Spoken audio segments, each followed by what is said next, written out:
Welcome to Radha channel. ನೋಡಿ friends, ನಾನು ಇವತ್ತೊಂದು ಗುಡಾನ ಮಾಡಿ ತೋರಿಸ್ತೇನೆ. ಇದು ನೋಡಿ, ನಾವು ಯಾವಾಗಲೂ ನಾರ್ಮಲ್ ಅಕ್ಕಿಯಲ್ಲಿ ಮಾಡೋದಲ್ಲ. ಇದು ನೋಡಿ, ಅನ್ಪಾಲಿಶ್ಡ್ ರೈಸ್. ಇದು ತುಂಬ ಒಳ್ಳೆಯದು ನಮ್ಮ ಆರೋಗ್ಯಕ್ಕೆ. ಶುಗರ್ನವ್ರಿಗೆ ಸಹ ಒಳ್ಳೆಯದು ಫ್ರೆಂಡ್ಸ್. ಇಂಥ ಅಕ್ಕಿ ಪಾಲಿಷ್ ಮಾಡಲೇ ಇಲ್ಲ ನೋಡಿ ಅಕ್ಕಿಯನ್ನು. ಇದರದ್ದು ಮತ್ತು ಗುಡಾನ ಸಹ ಅಷ್ಟು ರುಚಿ ಆಗ್ತದೆ. ನಾನೊಂದು ಸಲ ತಿಂದಿದ್ದೆ, ಹಾಗಾಗಿ ಇದನ್ನೊಂದು ತರಿಸಿ ಮಾಡಕ್ಕೆ ಹೊರಟಿದೆ ಫ್ರೆಂಡ್ಸ್. ನಾನೀಗ ಇದನ್ನೀಗ ಫಸ್ಟು ತೊಳ್ಕೊಂಬ. ಇದರಲ್ಲಿ ಒಂದು 5 ಕಪ್ ನೀರು ಹಾಕೊಂಬ.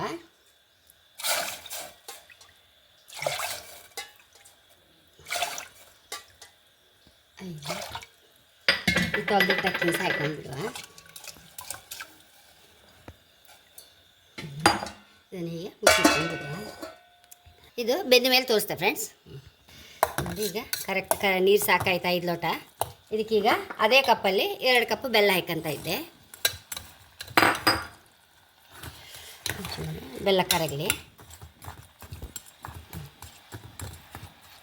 ಫ್ರೆಂಡ್ಸ್. ಬೆಲ್ಲ ಕಡಿ ಒಳ್ಳೆ ಪಾಕ ಬಂದಿದೆ. ಇದಕ್ಕೊಂದು ತುಪ್ಪದ ಒಗ್ಗರಣೆ ಹಾಕೊಂಬ. ಒಂಚೂರು ತುಪ್ಪ ಹಾಕೊಂಡಿದೆ ಫ್ರೆಂಡ್ಸ್. ದ್ರಾಕ್ಷಿ ಗೋಡಂಬಿ ಹಾಕಂತ ಇದೆ.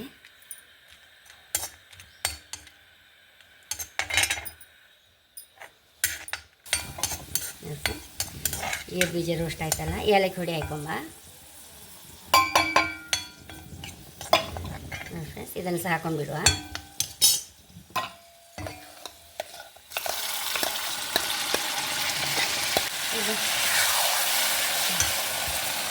ಫ್ರೆಂಡ್ಸ್, ಎಷ್ಟೋ ರುಚಿಯಾದ ಗುಡಾನ ರೆಡಿಯಾಗಿದೆ. ಅಂದರೆ ಅನ್ಪಾಲಿಶ್ಡ್ ಅಕ್ಕಿ ಅಲ್ಲ, ಇದು ತುಂಬ ಅಂದರೆ ತುಂಬ ರುಚಿ ಆಯ್ತು ಫ್ರೆಂಡ್ಸ್. ಹಾಗೆ ನಾನು ಇದು ಗುಡಾನ ಎಲ್ಲರೂ ಮಾಡ್ತಾರಲ್ಲ, ಈ ಥರ ಅಕ್ಕಿಯಲ್ಲಿ ಇಷ್ಟೋರು ಯಾರು ಮಾಡಿದ್ದಿಲ್ಲ. ಹಾಗಾಗಿ ನಾನು ಇದರಲ್ಲಿ ಮಾಡಿ ತೋರಿಸಿದ್ದು. ನೋಡಿ ಆಗಿದೆ. ಇದನ್ನೀಗ ಬೌಲ್ ಟ್ರಾನ್ಸ್ಫರ್ ಮಾಡುವ.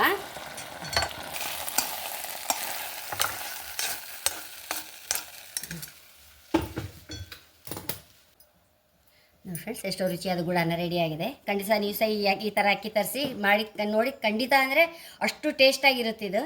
ಹಾಗೆ ನನ್ನ ಚಾನಲ್ ಇಷ್ಟ ಸಬ್ಸ್ಕ್ರೈಬ್ ಮಾಡಿ, ಲೈಕ್ ಮಾಡಿ, ಕಾಮೆಂಟ್ ಮಾಡೋದಂತೂ ಮರಲೇಬೇಡಿ. Thank you.